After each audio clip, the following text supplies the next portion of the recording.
Hello everyone and welcome to episode 70. There's no intro music this time because this is really a continuation of the last episode, but just to keep things organized and easier for you to locate, I broke it into two. To recap the episodes we've done in preparation for Pesach, episode 68 last week was how to prepare your general house for Passover. Episode 69, being released at the same time as this one, discussed the laws of how to prepare your chametz kitchen to be used to cook your Passover food in.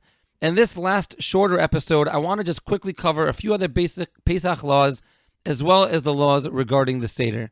So one important thing to note is that the prohibition of eating chametz actually begins on the day before Pesach, which is this year on Friday. The law is you can eat chametz up until the fourth halachic hour of the day on the day before Pesach. So this year in Dallas, it's 10:53 a.m. on Friday morning. After that time, we are prohibited from eating chametz. Now I want to go through the basic steps of the Seder and discuss what we are supposed to do. There are 7 different mitzvahs that we do on the night of the Seder, so it's a very special night. The mitzvahs are telling the story of the Exodus of Egypt, eating matzah, eating bitter herbs, eating the afikomen, which is the extra piece of matzah for dessert, like we'll discuss, saying Hallel, which is special praises to God, drinking 4 cups of wine, demonstrating freedom and royalty through leaning and dipping. So let's start with the Seder. The word Seder actually means order, as we go through and follow a very specific order of events on this night. Ideally, you should have a Haggadah and go through it. If you need one, let me know and I can get you one. Before the Seder begins, you should have your table set, and you should make it as beautiful as possible. Set it as if the king and queen and royal guests are going to be sitting there. Put out your nicest dishes, and additionally, you should prepare your Seder plate.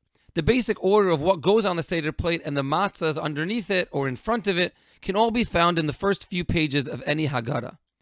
Once you're ready to start the actual Seder, the first step is called Kadesh, in which we make Kiddush.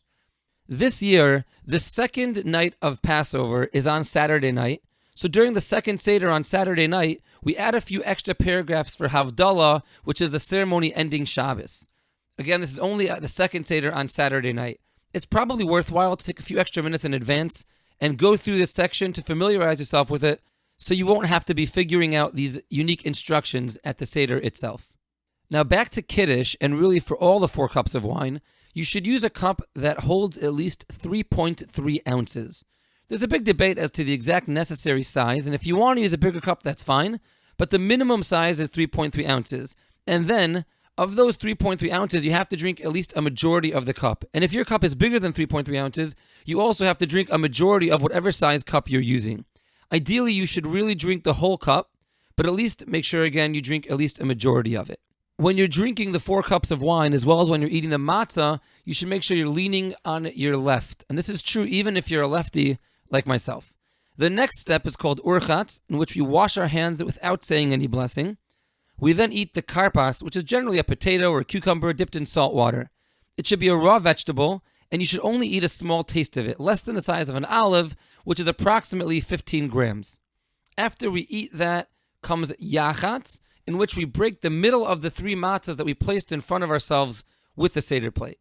The smaller piece is placed back in between the other 2 matzahs that are still there, and the larger piece is saved for the afikomen at the end of the meal. There are different customs regarding this larger piece, what you do with it until you get to eating it at the end of the meal. In many homes, the parents will hide the afikomen and the kids will try and find it, or one of the parents will hold it and the kids will try to grab it from them when they're not paying attention. The purpose of whatever these customs are that you're doing is to engage the kids and to keep them involved in the Seder.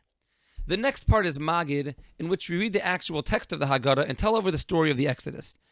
It's a worthwhile investment to buy a good Haggadah. There are really a lot of great English translations out there, so go ahead and buy one, and it'll make this part of the Seder a lot more meaningful. Now, the text of Maagid is a little bit long, and ideally you should say the whole thing, but let's say you have to go put your kids to sleep or someone's feeling very tired or not feeling well. The absolute minimum of the Haggadah that you have to say to fulfill your mitzvah is the paragraph that begins with Rabbi Gamliel Haya Omer, in which he discusses the 3 essential parts of the Seder: the matzah, the maror, and the paschal lamb. If you have a little more time, you should also say the part about the 10 plagues, and obviously, again, it's ideal to read the whole thing. After Maagid, we drink the second cup of wine, and all the sizes and laws of drinking here are the same as we mentioned regarding the first cup of Kiddush. Next comes Rachta, in which we wash our hands to prepare ourselves to eat the matzah. This time we make the classic Al Netilas Yadayim blessing. Just as a reminder, the way to wash our hands here is the same as every Shabbos or every other time we wash our hands for bread. We should remove any rings that we have or anything on our hands and wash each hand twice. And the general rule of not talking until you eat applies here as well, like on every other Friday night when we wash before we eat challah. Next is Mochi and Matza, in which we eat the matzah. The amount one should eat to fulfill this mitzvah is the size of an olive, or approximately 2/3 of a square machine matzah, or half of the round hand matzahs. This should be eaten within 7.5 minutes, ideally between 2 and 4 minutes, and again, one should be leaning while doing this. Just as a small aside, the Vilna Gaon teaches us that every time we eat matzah across all 8 days of Pesach, we are fulfilling a mitzvah, not just on the Seder night. So make sure you eat a lot of matzah on Pesach. Next comes maror, or bitter herbs. Most people use romaine lettuce, and if you're going to use that, you have to make sure you check it well for bugs prior to eating it, as the Torah prohibits eating insects, and they're often found in these leafy lettuces. Many kosher groceries offer pre-checked lettuce as well. Locally here in Dallas, Kosher Palate sells it.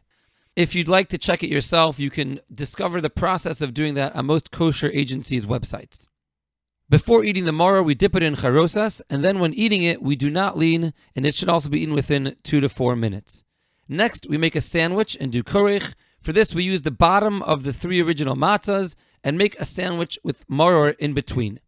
We then have our festive meal called Shulchan Aruch, and ideally, you should finish and complete that meal and begin eating your afikomen before the midpoint of the night, which this year in Dallas is 1:26 a.m. After the meal, we eat the afikomen, which should also be 2/3 of a machine matzah or half of the round hand matzahs. Following the afikomen, we bench and say the grace after meals over the 3rd cup of wine. And again, we'll drink that leaning. We then say Hallel, which are special praises to God, drink the 4th cup of wine, and then say Nirtza, in which we daven, praying to God that our Seder service should be accepted, and we pray that next year we should do this all together in Jerusalem. Alrighty, that's about it. That completes the laws of the Seder and the process of the Seder. Again, a reminder to anyone, if you need to sell your chametz, feel free to reach out to myself or your local rabbi. And if you have any other questions, feel free to reach out to me, thethinkingJewPodcast@gmail.com. Thank you for listening to the Thinking Jew podcast and for taking the time to study Torah and deepen your connection to Judaism. If you found value in today's episode, please leave us a rating or review and subscribe to the podcast. If you have any questions, comments, or topic requests for Rabbi Moshe, please email thethinkingjewpodcast@gmail.com or visit thethinkingjew.com.